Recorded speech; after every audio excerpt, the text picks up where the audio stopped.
Hello, everybody, and welcome back to Yep, my mic was on. I had to double check. It didn't quite sound right.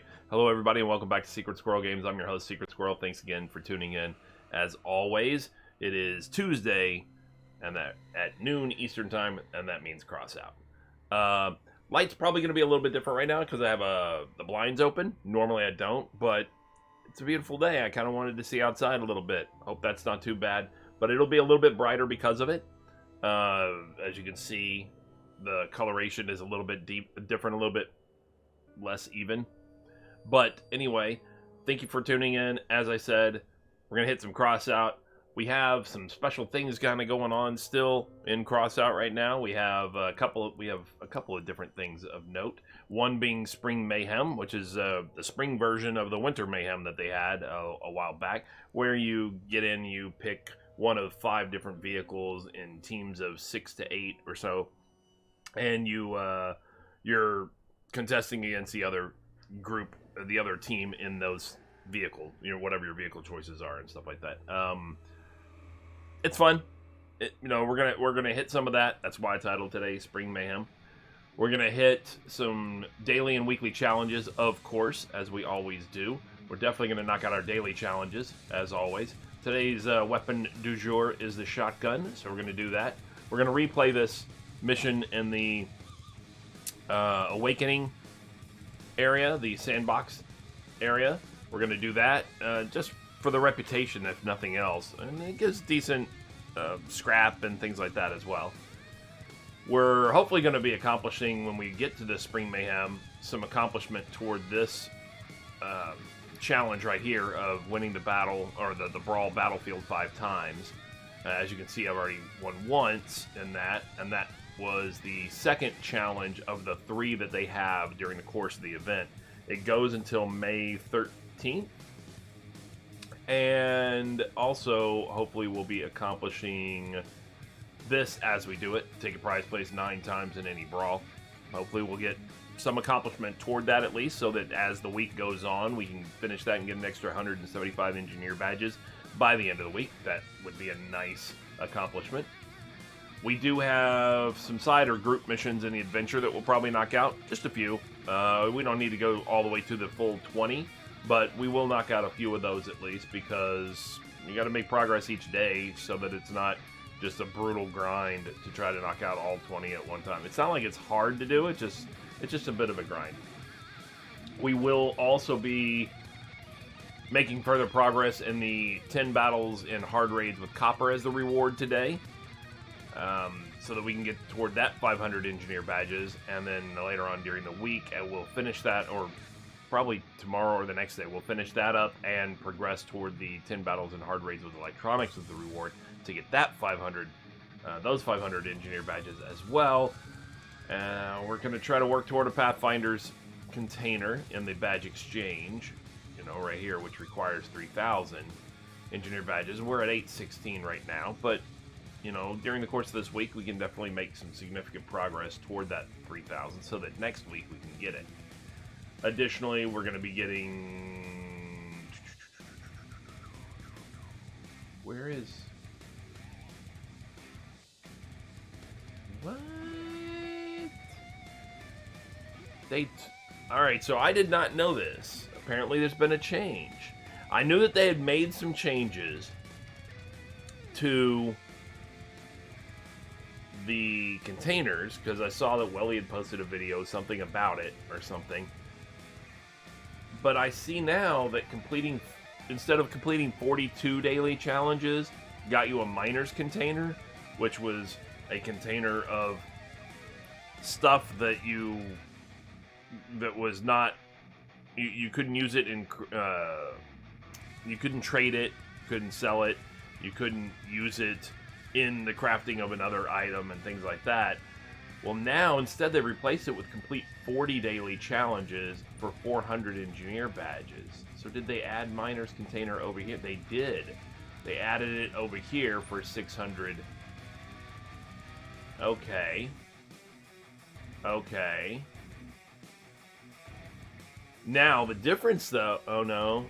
There's still untradeable parts. Epic and rare untradeable parts. Yeah. and these are not untradeable. So that's what they did. So in other words, okay, so that makes it a little bit, makes it less good, honestly. Honestly, I was getting to the point of selling these, but now you can't sell this, or well, I guess you can sell the container. Yeah, you can sell the container, but the parts, any parts that it gives you, are untradeable, which is what they were before. Except for the difference is this, is that you used to get miners containers when you completed 42 daily challenges. As a weekly challenge, you would complete 42 daily challenges and you would get the miner's container. Now, instead, for 40 daily challenges, you get 400 engineer badges, which is not enough to even buy the miner's container. So, I don't know. I think that makes it a little bit worse. And because before I could always sell it anyway if I wanted. But if nothing else, you had extra parts, which you could fuse those together or whatever in order to get a little bit better version of those parts at least. So you could do that.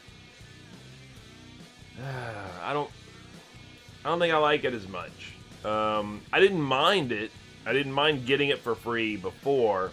Now you have to make the conscious choice to get it, and they're still untradeable parts. So, and it costs more effectively, like 50% more. If you're going to say that completing those number of challenges gives you 400 coins, well, now that only gets you 2/3 of the way towards a miner's container. So it's like it's 50% more in cost. But you don't have to spend it. It just gives you the 400 extra coins. So that's kind of good in that sense. If you don't like the miner's container anyway, then it's kind of good that it gives you 400 extra coins, which will help progress you toward these other things. I don't know. I'm a little torn. I guess it's good. I mean, I guess so. Sure. Why not? Yeah, you know what? We're going to go with yeah. We're going to go with yes, and we're going to see if it turns out to kind of suck. You know, but I mean, it's all right. It's not as good I think, for newer players. I don't think that helps newer players as much, because in part of my stream, you know, I like to talk to the newer players, you know. And I think that for a newer player, one of the things I always said was you want to do your challenges. The scrap is the scrap, sure, but I mean, it'll add up, sure, and it'll help you, you know, buy or build stuff, craft stuff, and everything like that. That's good. But you want to accomplish your challenges, and you want to do them in an efficient manner so that you can make sure that you not only accomplish them, you know, without wasting a lot of time, but also that you want to do it with the plan toward your weekly challenges so that you get these engineer badges so that you can exchange those for things, whether it be more resources or eventually some of these other either parts, I guess, or containers for some other parts that you definitely don't normally have access to. Otherwise, if you're still a new player, you may not have unlocked certain workbenches, but you may get parts from those workbenches via those containers. So this still lends itself toward that, but one of the things I definitely, those were always build-ups, like a couple of weeks. And at least with the miner's container, one of the selling points I always had for it was, if you do these parts, these daily challenges, I should say, if you even do most of them each day, because there's 9 of them available every day. I know it says 5, there's 9, because 4 of these have follow-on missions. So there's 9 of them available every day. So if you're accomplishing 9 a day, by your 5th day, if you're able to just do 5 days a week and not all 7 days of playing Crossout and doing your dailies, if you're able to do that by your 5th day, you would have completed the complete 42 daily challenges, weekly challenge, and gotten the miner's container that way.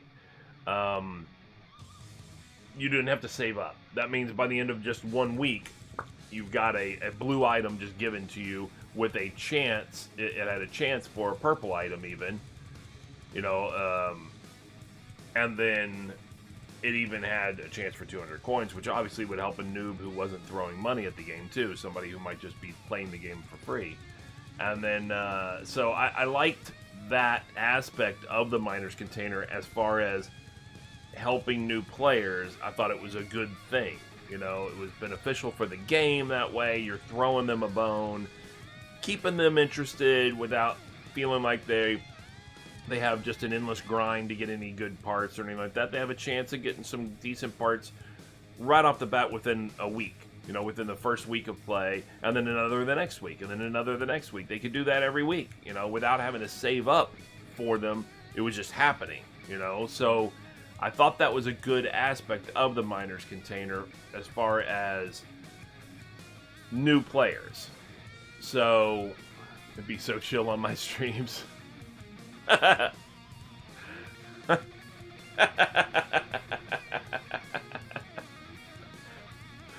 Thanks. Is that a good thing? I try to be pretty chill. But I thought that was a good thing as far as the Miner's Container. But now they've changed it. Now they've changed it where the Miner's Container is bought with engineer badges instead of being given for free, and it costs basically 50% more in activity in order to accomplish it. Now, on the flip side of that, though, is that for the higher end, or the more experienced players who aren't so concerned about getting a free blue item, and all they were doing was taking the Miner's Container and selling it, or maybe getting a blue item just so they could, fuse them together and get a little bit better blue item or whatever, or something like that. On the flip side of it, for those guys, this is probably a better deal because they're getting an extra 400 coins toward a crate that they might use, which would be like a Pathfinder's container or something like that. These parts are not only usable in crafting, but also sellable. So, tradable, sellable, same thing. So on the flip side of it, it's a better deal for more experienced players to do it this way, but I don't think it helps newer players as much. I think it kind of detracts from being a little bit of a draw for newer players.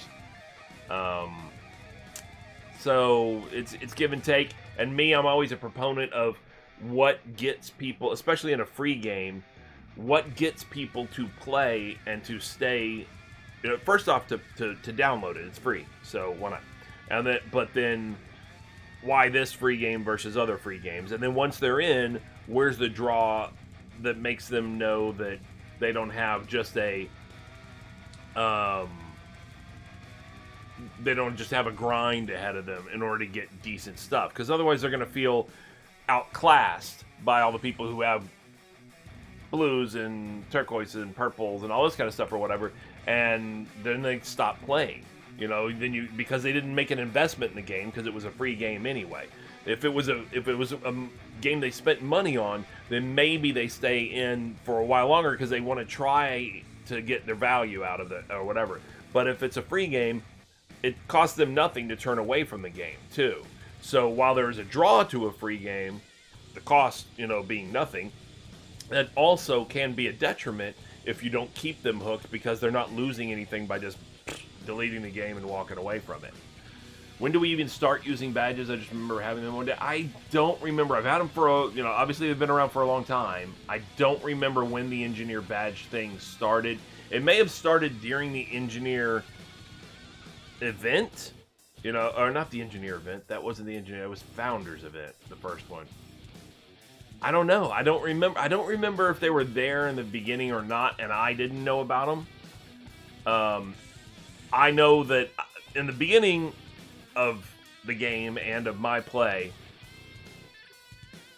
I was much like a lot of other people in the respect that I was just logging in. I wasn't even looking at these other things, these other tabs, really.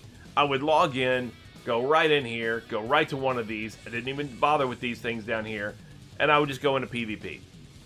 And I would just play PvP. at whatever power score I happen to be, and the vehicles looked like crap or whatever, but they were just thrown together. I never spent that much time trying to think about it. I just put together a basic vehicle, went into PvP, and I would play. That's what the game was. The game was just simple entertainment, as a time kill when I first started playing. Just like, I got a half hour, I got an hour, or whatever it is. I'm waiting for my girlfriend to get home. Screw it, I'm gonna go ahead and just play some Crossout, because it's not like a big story game, where I'm gonna get to a certain part and then she's gonna come home and then I'm gonna be like, damn it, I can't save here, or I'm in a part that I want to really see through, or whatever. I'm not, that kind of thing is not gonna happen. It's just a simple battle, and if I bail, I bail, whatever, who cares? I wasn't that invested in it or anything like that. Anyway, that's what Crossout was to me, and that's what Crossout is to a lot of people. I got friends who play, and they're like, yeah, I didn't even know anything about all this other stuff. They watched my stream with me walking them through what all the raids are and the brawls and all this kind of stuff or whatever. And yeah, absolutely. Okay, there's that too. There's people who just like to build in the cars, and putting it on exhibition and stuff like that. And there's nothing wrong with that. If that's your jam, go ahead, man, hit that. Get in there and make some cool cars. There's definitely a lot of people who dug that. There's people who kind of just love the post-apocalyptic scrappiness of the appearance of the things and all this kind of stuff or whatever. And that's great if they just dig the aesthetics of the game, so they played it for that. Some people like the hardcore PvP aspect or whatever. I just used it as a time kill, basically, in the beginning. It was just, for me, it was just get in there, play, and who cares? If you get killed, you get killed, and if you win or whatever, if you're lucky enough to get some fuel out of it, then great. But I wasn't even using the fuel for anything in the beginning because I wasn't doing raids. I gathered fuel just to gather it, but I wasn't doing anything with it. So I get that there are a lot of folks who just do that, and they don't really necessarily progress that far because they're not taking it all that serious, and they're not really digging into all the other aspects, the factions and crafting and all that kind of stuff. Because I got a buddy who that's all he did. Like I said, was just come in and do the PvP, and he didn't even know anything about the raids. He didn't know anything about this, that there's a quest storyline here in the Awakening adventure. He had no idea. Didn't even know that they had put that kind of content in it. Granted, it's not a tremendous amount. It's decent. It's a decent little quest storyline for Crossout that I kind of wish that they had more, or maybe other quest line stories like this. Maybe more than one of these sandbox maps. That would be fine too. That'd be cool with different stories and different aspects. Maybe ones that were tied to the factions, where you had like a different one of these sandbox little quest lines if you wanted to play on behalf of the lunatics, or on behalf of the nomads, or on behalf of the scavengers, or whatever it is. Different ones like that. That would be kind of cool too. But just the fact that they even have this one here, a lot of people don't even know what it is, don't know what it's about, or anything like that. So there are a lot of new players who just come in and just do that stuff there, and because they don't try to get into crafting and factions and all this kind of stuff or whatever, they don't really improve their car that much, and they just keep playing at the same power score level. They see higher end stuff, on promos stuff and everything like that, and they're like, well, that'd be kind of cool to try that, but they don't they don't have that stuff, and they think that the only way to get that stuff a lot of times is either really, really, really grind or throw money at the game. So I was a big fan of the fact that if they just learned to do the simple daily challenges, then they automatically, without having to think about it, without having to understand the badge exchange portion or anything like that, without having to think about it, they automatically were awarded a miner's container. It just happened. As long as they did the challenges 5 days out of the week, they just got a miner's container given to them. Which, granted, miner's container, for anybody who's experienced, miner's container, a lot of people are like, it's not that big a deal. It is a big deal, though, when you're new. When you're new to the game and all you have are a bunch of white stuff and maybe some blues that you might have learned to craft, then the opportunity for a possible purple coming your way for free for just doing your challenges, that's a pretty big deal, you know? So I liked that aspect of it, and with this change of making it a purchasable item with engineer badges instead of an automatic item, I think that's better, like I said, for experienced players, because you'll get the 400 engineer badges that you can instead go right for a Pathfinder's container down the road. You got to save up for that, though. It's 3,000, whereas this is, 600. And it's the same price as the Wanderer's container. That doesn't even make sense. I mean, granted, you have the potential of other things, like the 200 coins and possibly the purple part, but you have a better chance of a blue part that's untradeable and can't be used in crafting. Whereas with the Wanderer's container, you at least get a blue part that is tradable and can be used in crafting. So, I don't know, but this way probably helps more for experienced players, like I said, but for the new player, I don't think that's helping them, and I think that might turn that I don't think it's like a game changer per se, but I think it's one of those little steps that could have helped a newer player feel better about their game if they all of a sudden got a new part, without even understanding the crafting, without even having to look in the crafting section at all. All they did was do their challenges, and they got a little bit higher level part, at least, if not a really higher level part if they end up with a purple, Right. Yeah, absolutely. It's, yes, the parts themselves do not make... That's why I say when people say, oh, it's pay to win. No, it's not. The parts themselves do not guarantee you a thing. You could have all legendaries or whatever and still get your ass handed to you over and over again. It's not about that, And the fun factor, it's definitely not about. Paying does not automatically grant you a more fun experience in playing the game. It just grants you a different experience. Sorry, I'm wiping off the table. I hope that didn't come in loud in the microphone. But it just grants you a different experience. That's all. It's not necessarily more fun, and it's not necessarily a guaranteed success by any means. That's why I'm a proponent of low power score fights. They're fun.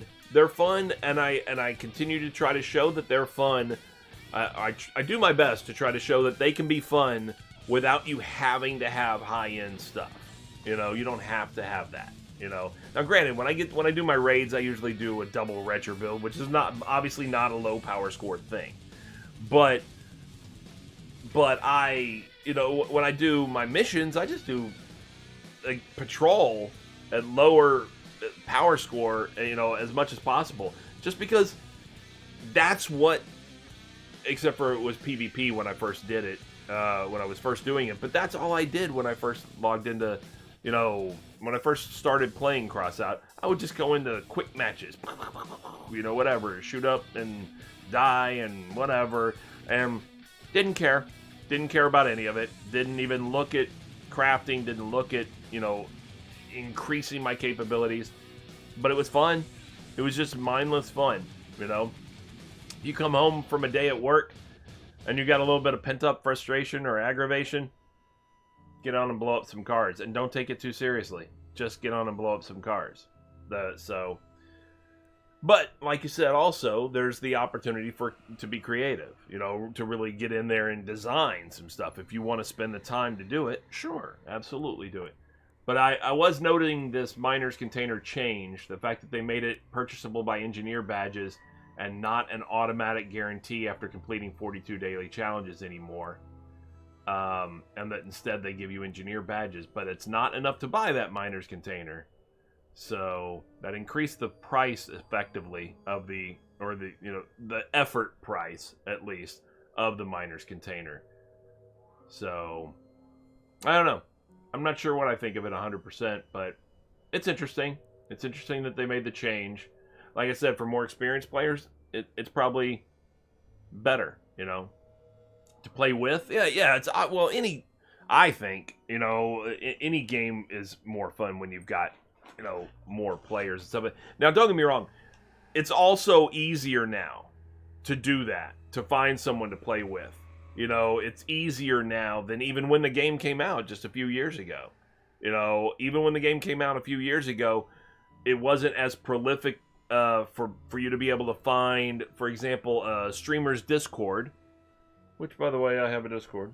You can get to that on my channel. I'm just saying, this isn't a commercial or anything. I'm just saying, you know, but it's easier if you went to, like, if you see a streamer playing, you see people obviously on the stream who are interested in the game and all that, then if you went to the streamer's Discord, then you would be able to chat with other people there. You'd be able to find people maybe of like mind, etc., and then you could easily, you know, team up that way, find a good partner to team up with, and not just find a partner like it's easy enough to just send a friend request to somebody in the game, and chat with them a little bit in the chat, but it's hard then to coordinate when are you going to be on next, when I'm going to be on, and things like that. Are you going to, you know, things like that. It's harder because you're trying to chat in game, and you can only chat to them in game really if they're in game. Whereas at least through like a Discord or something, you could chat with them at some point and just say, oh, I'm going to be on later on tonight. Oh, okay, cool. I'll get on too, and all that kind of stuff. So you can do that through your phone and all this kind of stuff. And then next thing you know, you're able to coordinate and be able to play multiplayer that way. So it's a little bit easier even nowadays than it was even when this game came out, which is only a few years ago. Just because you can use other means of communication and stuff like that. So, but nevertheless, we're gonna go ahead and knock out the dailies. You know, I know I went off a bit on that miners container thing, but I thought that was I think it's an interesting angle. I mean, obviously team voice chat would help. Obviously they put some thought into that change, switching that miners container, and I'm not sure if the thought process that went into that, you know, is ultimately more beneficial for the game, for the growth of the game, and the joy of the especially of the newer players. I'm not sure. I think the other was a little bit more beneficial. Not that this will turn away new players, because they wouldn't know. You know, a new player wouldn't know that it used to be something that they got for free. They're not going to necessarily know that. But it was a nice incentive to keep going if you were a new player and all of a sudden you just got awarded a miner's container, and you're like, okay, cool, what's this? And you open it up, hey, cool, I got a part. I don't know anything about crafting or anything, and all of a sudden I have a new part. That's cool. You know, that was just gifted to me because I was just doing my daily challenges. That's the kind of reward newer players really appreciate and enjoy, you know?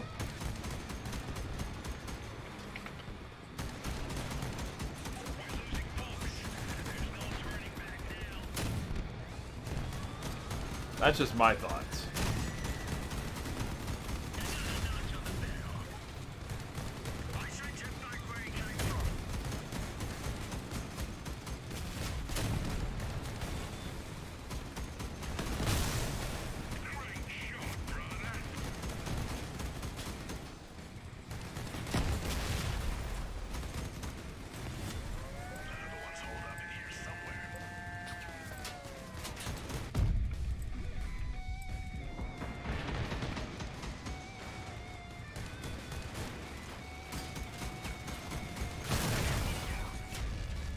So yeah, like I said, I just figured I'd address that since I just saw that.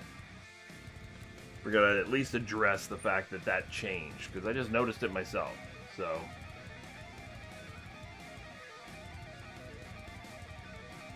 what's going on, Sego? It did? Like way up?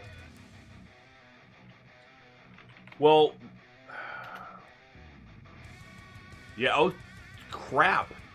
It's double the price it was. Look at that.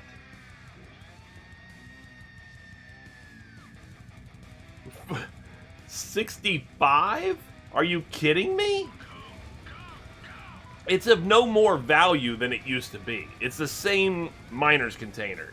It's just harder to attain now than it used to be. Because its price is 50% higher in effort now.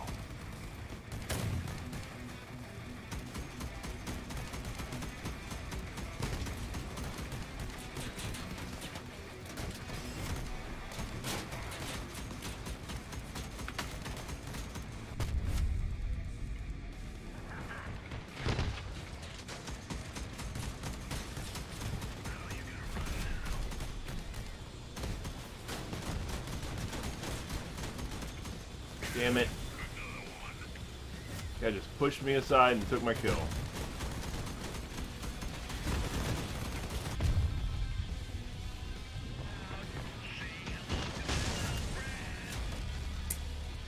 Yeah, don't get me wrong. I know that the prices have been going up, but that's crazy price right there. That is a crazy price.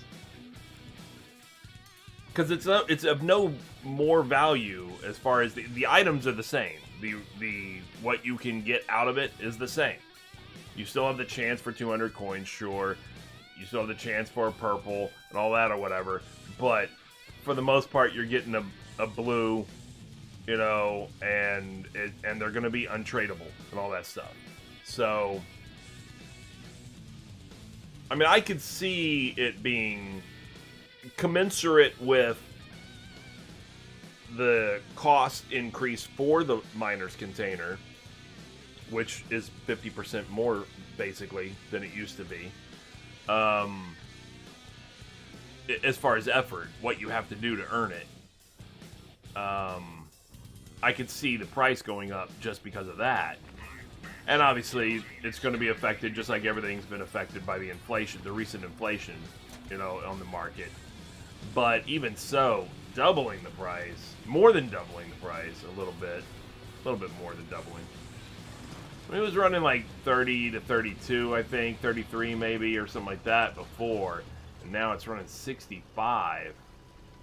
So I guess it is double, whatever. But still, it's nutso.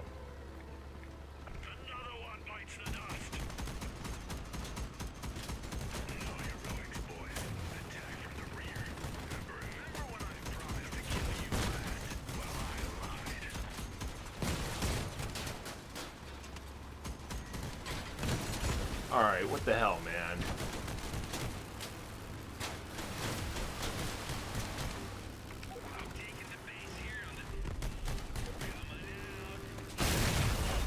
Take him out with me.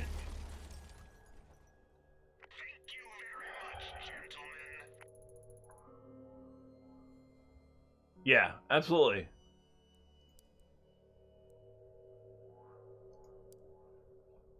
Well, I mean, it's... When you look at something like Retchers are now 31.21. They were running like 24 to 26 before. You know, so that's a 33% increase almost.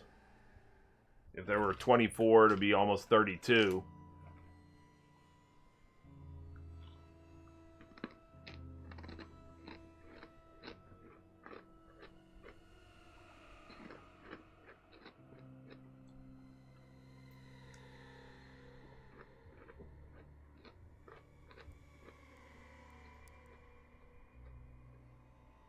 And while we have a moment, I'd like to thank today's unofficial drink sponsor, Diet Dr. Pepper. Tastes just like real Dr. Pepper. And today's unofficial snack sponsor, Fritos Scoops. Spicy jalapeno flavor. Mmm.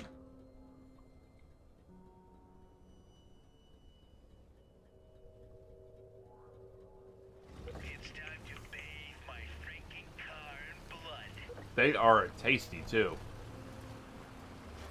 The spicy jalapeno flavor Fritos are tasty. Yum, yum, yum, yum.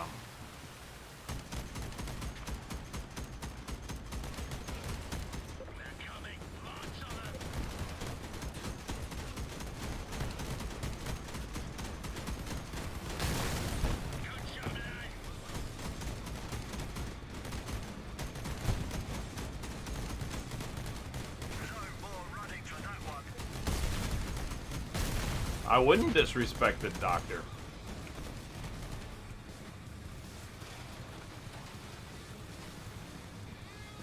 I'm just saying the Diet Dr. Pepper is really good.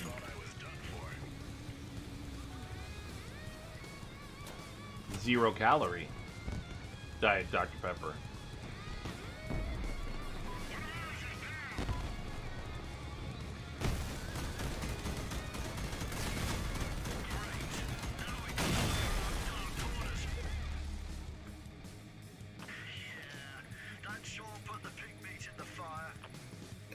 Don't get me wrong, I was never a diet drinker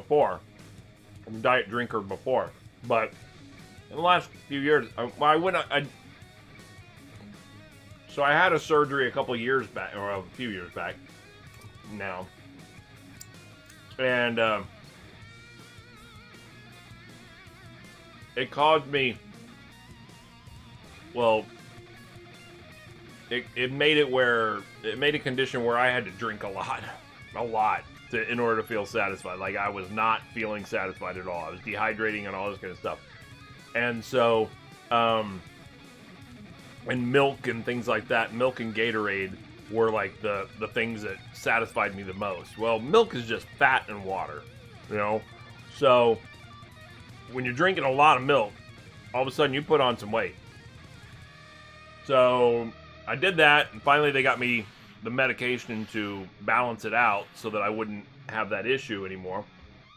And when I did, well, I still had the extra pounds that I had put on from the milk, basically, and Gatorade and stuff like that, but mainly milk, I think.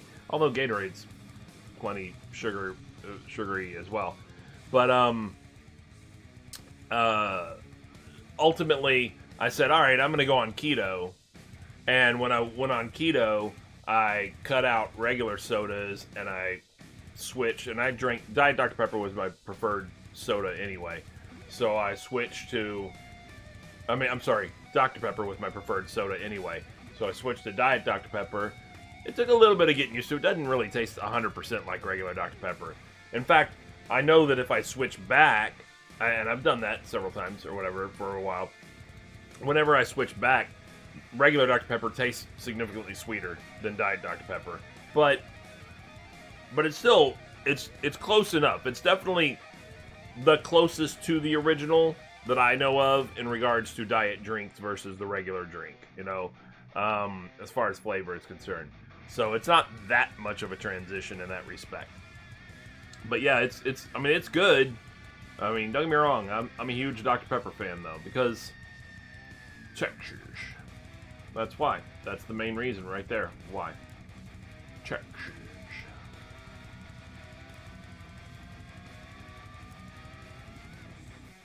Because Texas. Yeah. Yeah. It's a legend right there.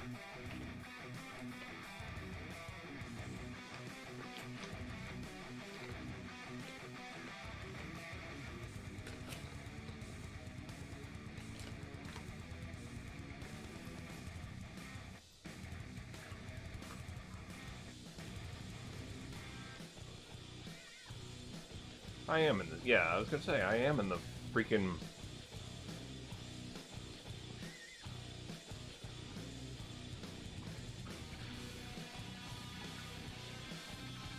Oh, yeah.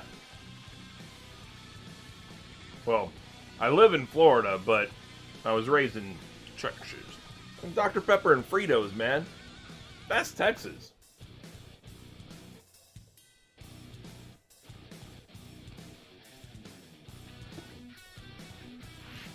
I mean, that's like sweet tea and fried chicken, or chicken fried steak and sweet tea. That's Texas. Hell yeah. And no, not country fried steak. I was raised calling it chicken fried steak. Even though that confuses a lot of people.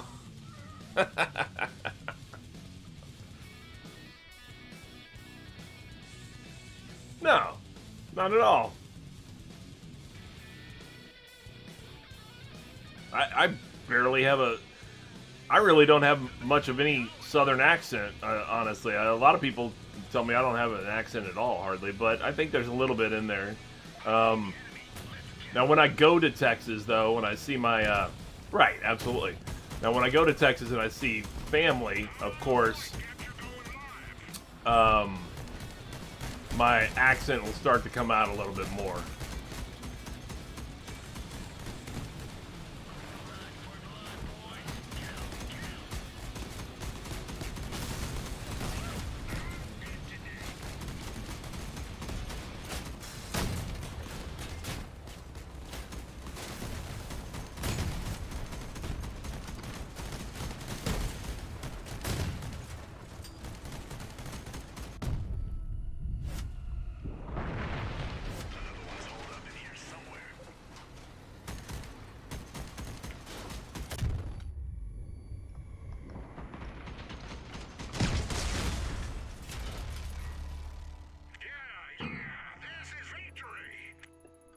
Yeah, chicken fried steak.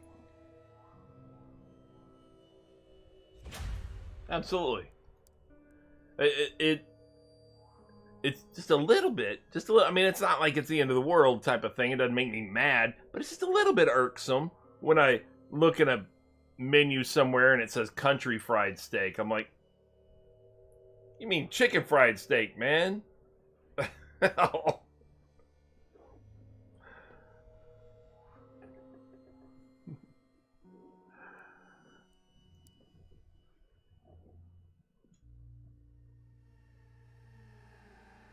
Bama folks.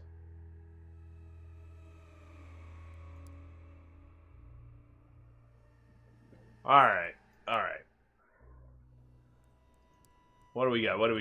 Alright, so craft any part on your workbench. That is not going to be a problem.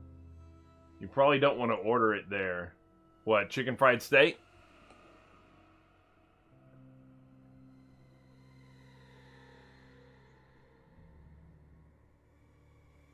Drink. I mean, soda or pop. Yeah, I mean, I got used to saying soda, but I've never called it pop. I mean, and soft drink sounds too formal. But I've never called it pop. Oh, my dad's pop. You know? That's... Why would I call it pop? No, but, yeah, soft drinks too formal. Drank. I never really used that to. Actually, you know what? The way I was raised, it was all Coke. Even if it was Dr. Pepper or something like that, you would just say, "I'll have a Coke." You know, it was all Coke. Yep, it was always, "What kind of Cokes you got?" And then they would say it. You know, they would say, "Oh, well, we got A&W, we got, you know, Mr. Pibb, we got Dr. Pepper, we got RC." Those were all the things back in the day. And then, of course, Coke.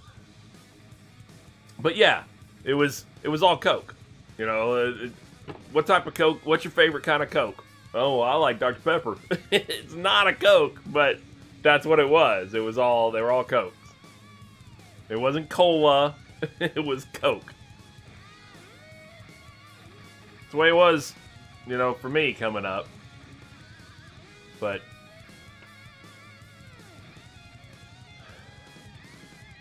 and don't get me wrong, and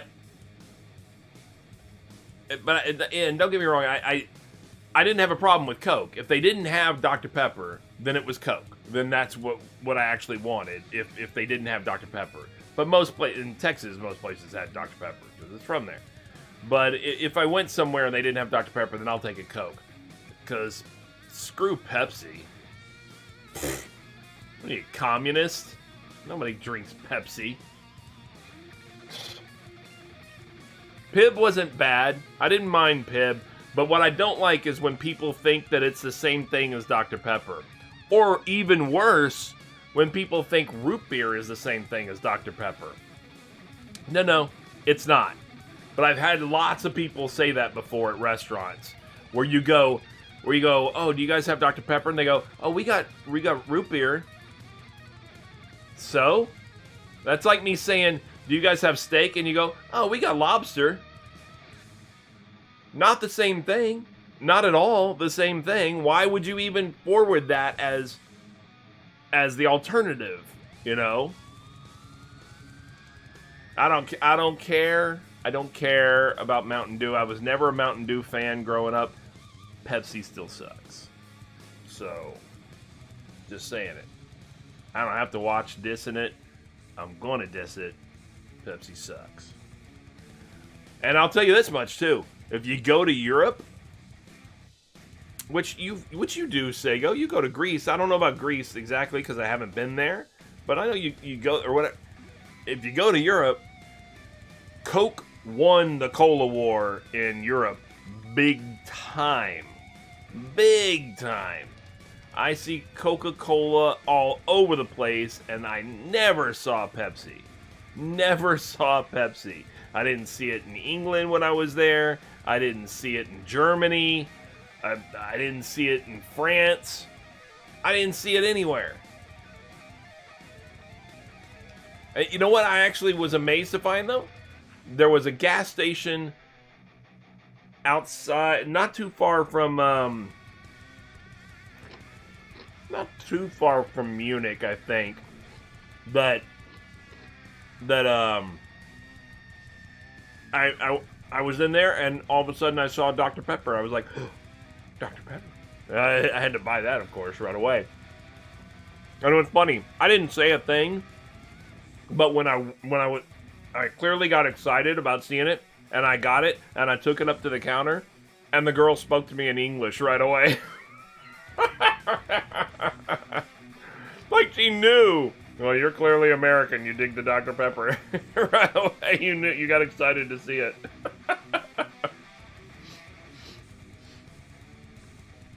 It was funny. But yeah. I mean, obviously, we had it on base, you know, so it was, I could get it. But I'm just saying, when I was out and about, away from the base or anything like that, I didn't see Dr. Pepper anywhere, really. Very, very rarely. I saw it in a couple of little gas stations, and that was it. But I didn't see that much Pepsi at all, either, except for on base. But, like, signage, I never saw Pepsi. I didn't see... you know, but I saw Coke everywhere, you know. I saw Coke everywhere. Now, of course, they serve it differently, usually, than we have it. You know, no ice, you know, and things like that. But still, I saw Coke all over the place. Now I'm just thinking of Europe. I loved it. Loved being in Germany. So great. You gotta love a country where beer is cheaper than water. It's awesome. I don't even drink that much, but give me a nice smooth Hefeweizen. Oh, it was so good. Anyway, where are we?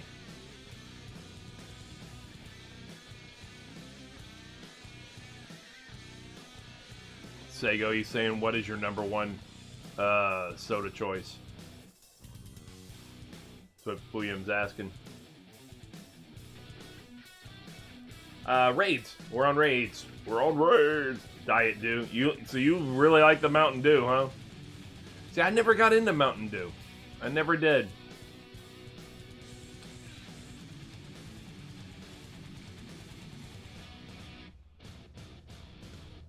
Yeah, just growing up even, I never got into Mountain Dew. It was always like, eh, you know.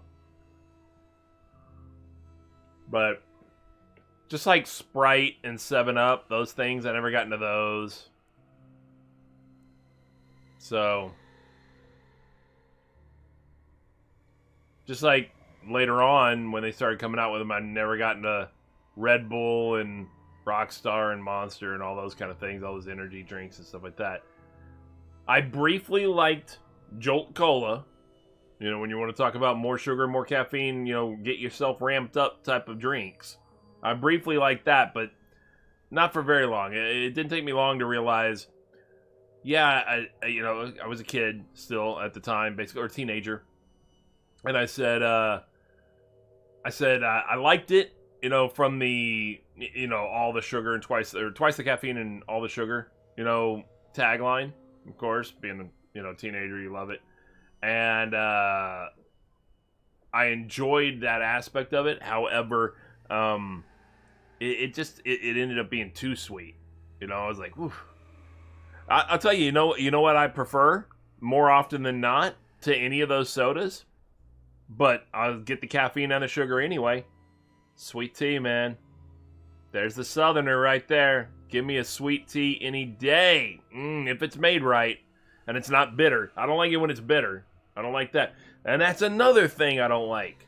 When you go to restaurants, especially down here, they're finally starting to get sweet tea more commonplace down here. But I'm telling you, for many, many years down here, you could not find sweet tea in South Florida. You know, we're in the South, but we're not the South. You know, we're South, but we're not the South down here.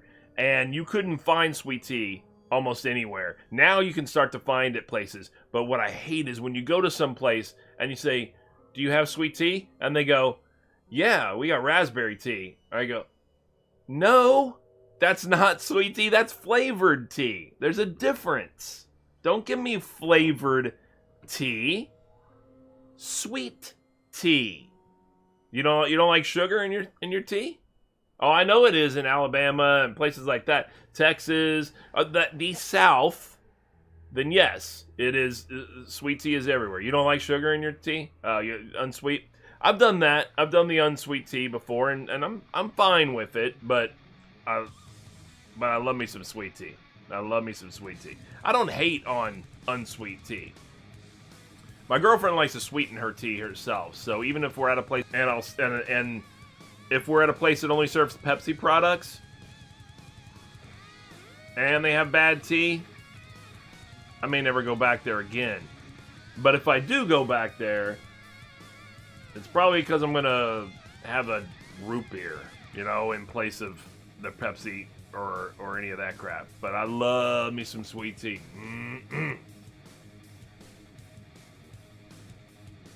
Yeah, I'm not a lemon tea person. I don't like lemon in my tea. I don't like lemon in my water. I don't like lemon in any... I don't mind lemon flavored things in general.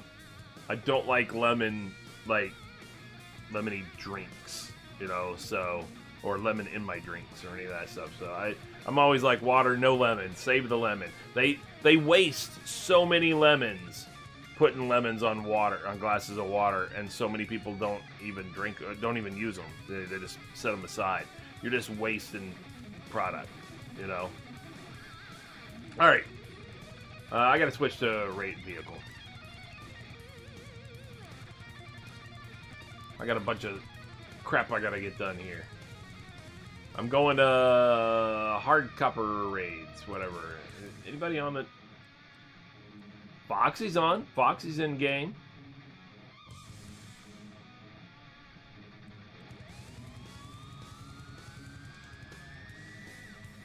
I'm going to send Foxy a whisper. Say...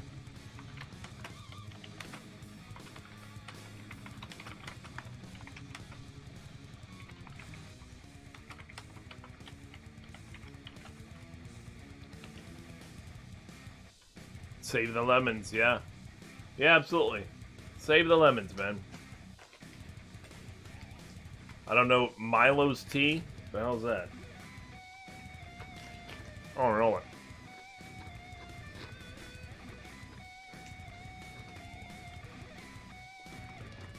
Yeah, like I said, I don't mind lemon flavor. You know, and things. But... I mean, it has its value. I'm not big on it in my water or anything like that. Yeah, I did say what's up. Is that a? I've never heard of it.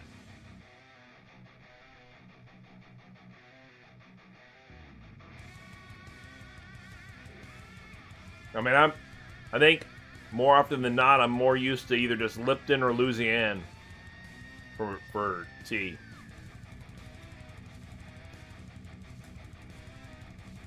Take the Lipton plunge. Uh-oh. I dropped it. Oh, I didn't hit battle. Oh, because I'm not there. No, I don't know what Milo's is. How'd I hit this thing? Oh, I was waiting on Foxy to respond, and Foxy did not. Foxy's ghosted me. It's fine. It's fine.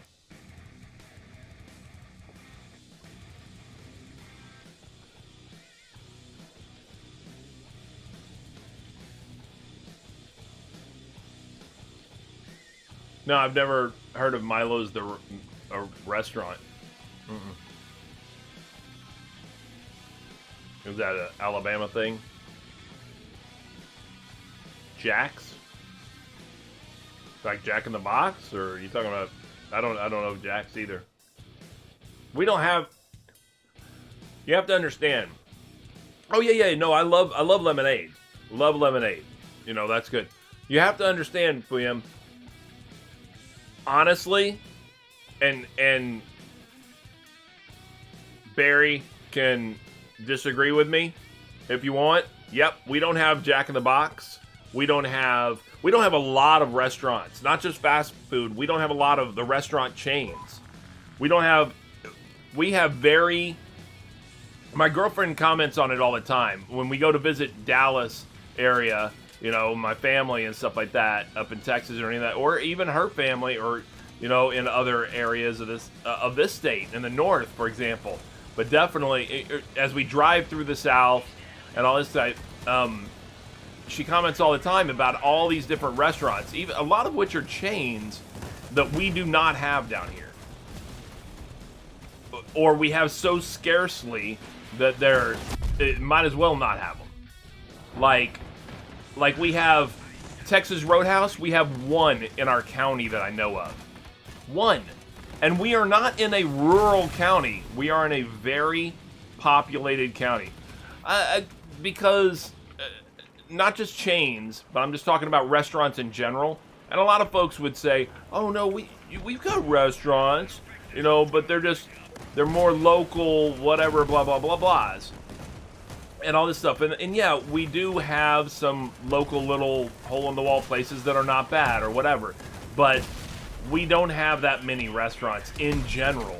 Whereas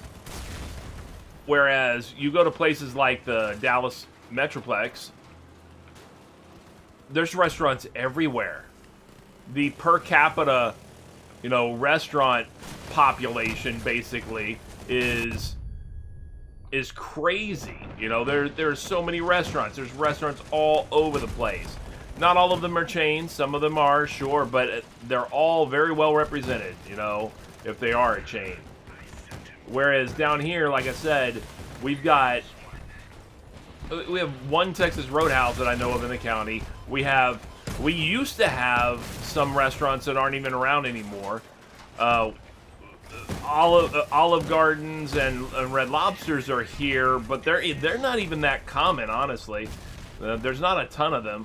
And then, like Macaroni Grill, I think there might still be one in the county that I know. Maybe, I don't know. There's no Jack in the Box. There's no In-N-Out Burger. Or there might be one I think there's one In-N-Out Burger in Davie. But I'm not positive. There's no Whataburger. There's no.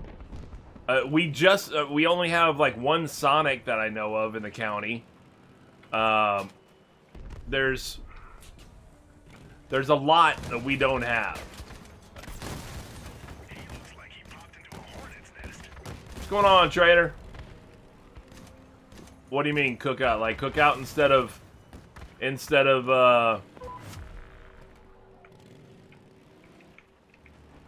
go to these restaurants, or is that the name of a restaurant that you're talking about?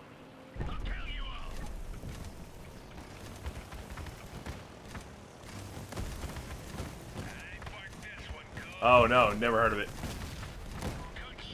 We don't have, you know, Zaxby's or whatever it is. We don't have... Yeah, we got one Sonic that I know of. And that's the one on Commercial west of University.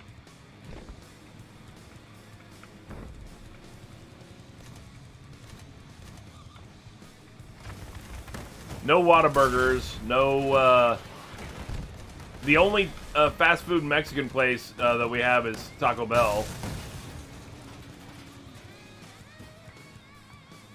Yeah, absolutely. May the 4th be with you as well.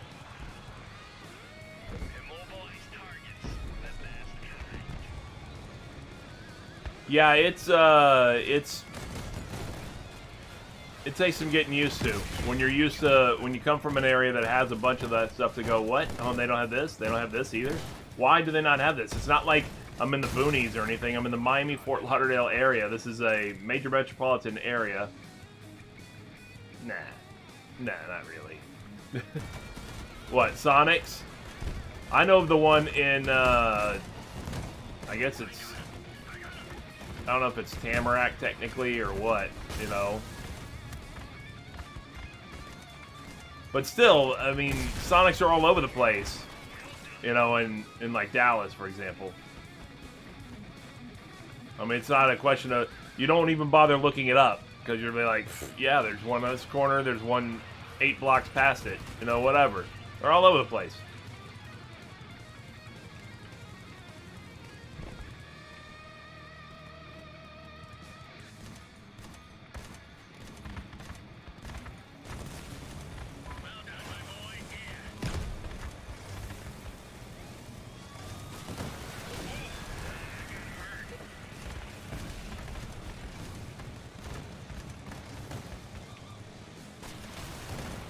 But yeah,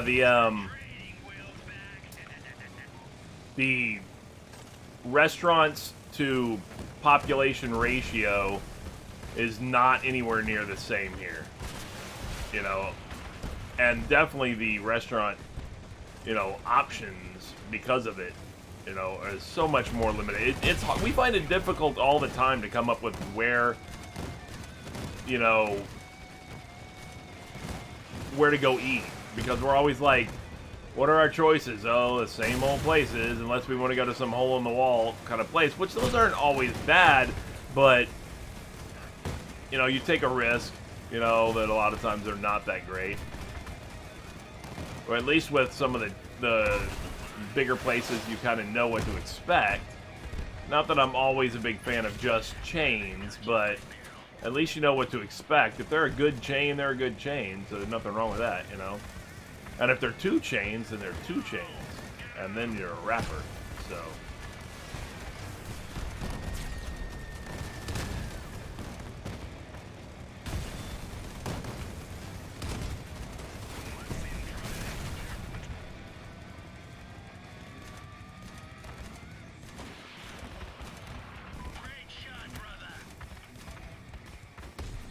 I'm sure you do. But you know what?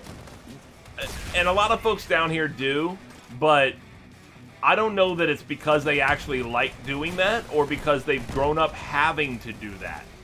You know, they've had to adjust, and therefore it's now a part of their, you know, their mindset toward restaurants is, well, we gotta find a nice little hole-in-the-wall place to, you know, to eat.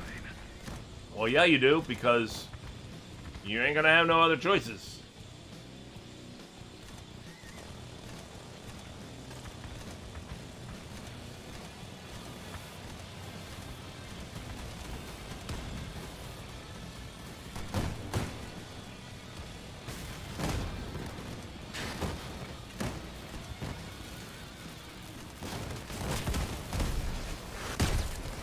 Ah, damn it, that was a good shot.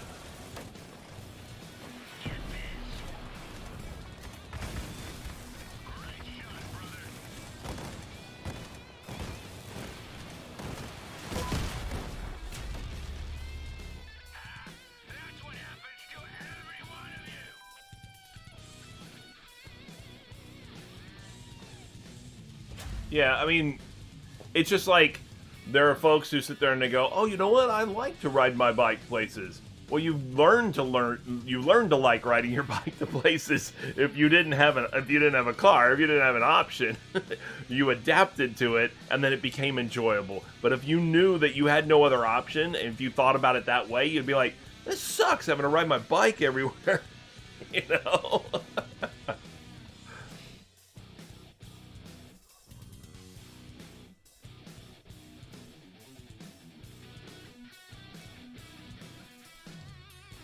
But yeah, it's fine. There's nothing wrong with it. It's just that it does make it difficult sometimes when we seem like we have the same old choices every time, and that's it. And it's not like... That's the other thing. Okay, so chains at least advertise. These hole-in-the-wall... You're not going to sit there and go, okay, I'm hungry. Okay, what do you want to eat? Such and such food. Okay. So what are you going to do? An internet search constantly to find the food? Otherwise, you're going to drive around until you find the food. At least chains advertise, so you can kind of know that they're out there and go, "Oh, that place looks good. Let's go check that out." You know?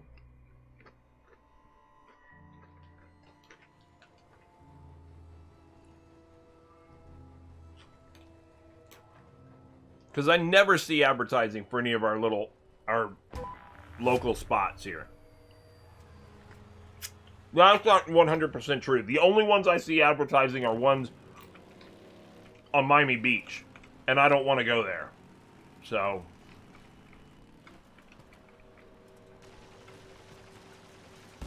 Oh, absolutely.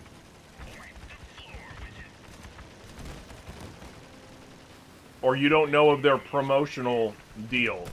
You don't know of their,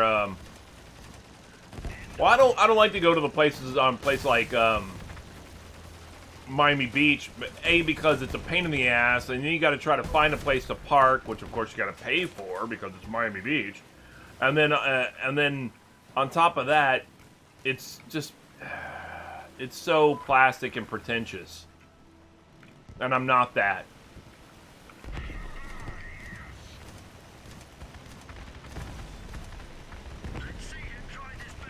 And everything's trying to be so chic on Miami Beach. And I'm like, oh my god, stop already.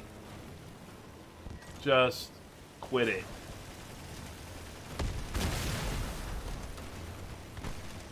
And by chic, I mean pretentious and expensive for being pretentious. Like, you get to pay for their pretentious nature. And I hate that.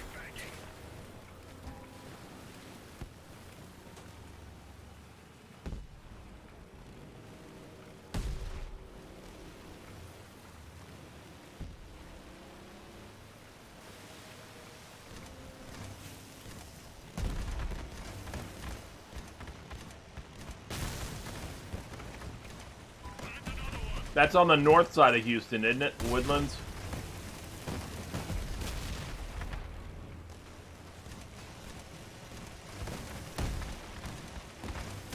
If I remember correctly. I mean, it's been a while since I've been down that way, but I think so.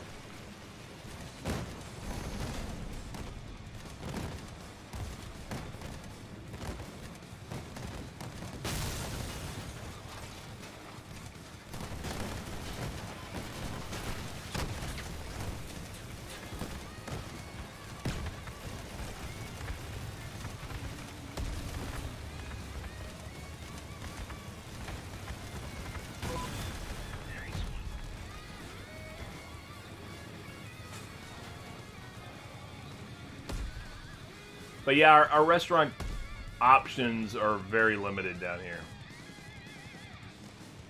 Very limited.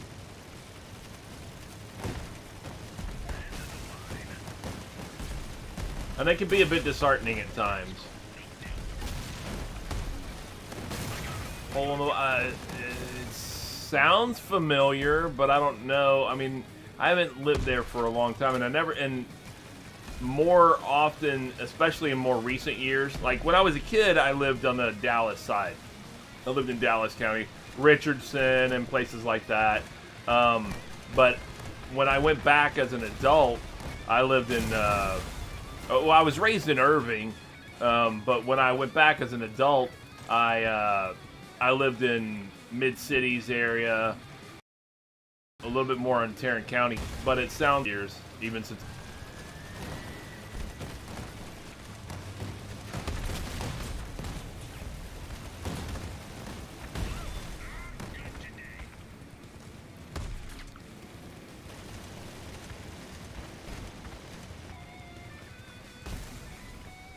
I'm sure Houston's not much different in that respect. Houston's even bigger, so.